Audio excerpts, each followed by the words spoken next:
Okay, here we are in the Youth Companion magazine of April 22nd, 1909, and we're going to read to you a few of the nature and science stories.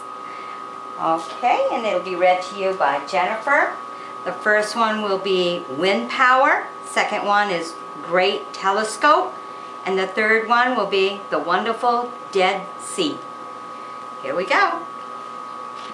Wind power. The attention of English farmers is called by Mr. T.F. Yeats to the advantages of power from the wind for a large variety of purposes, where fuel-fed engines are now used. Wind costs nothing after the motor has once been set up, and Mr. Yeats believed that since a strong breeze is seldom absent of the English coast, wind motors could be employed for lighthouses and perhaps for lightning coast towns.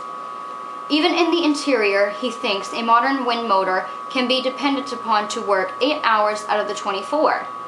On farms, there are many things which can wait for the wind, and when it comes, be economically done, even while the farmer sleeps or turns his attention to something else.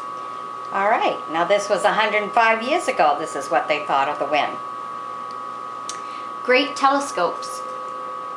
Professor George E. Hale, director of the Carnegie Solar Observatory on Mount Wilson, California, reports that the new 60-inch reflector now in operation there is of the highest optical and mechanical perfection, notwithstanding the fact that glass disc cast in France for the top proposed telescope of 100 inches aperture has proved to be defective, so that it cannot be used.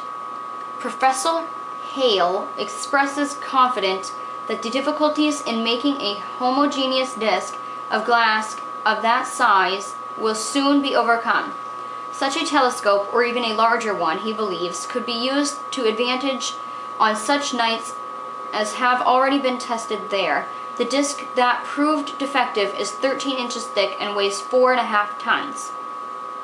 Wow, that's heavy. The Wonderful Dead Sea. The Dead Sea, whose prestige as a natural wonder has always been heightened by its association with the story of Sodom and Gomorrah, is to be scientifically explored by an expedition under the auspices of Yale University. Mr. Ellsworthing Huntington of the Geological Department, accompanied by an assistant, has already sailed for this purpose.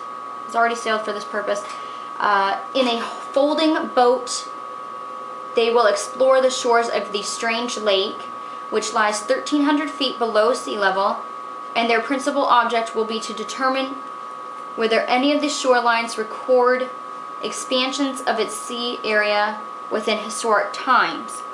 The exploration is afterward to be extended to the Syrian desert and Palestine, with particular reference to changes of climate. There you go. So if you have a science report to make out, this is a good one to use up. Be sure to sub me. Join me as a friend. Bye-bye now.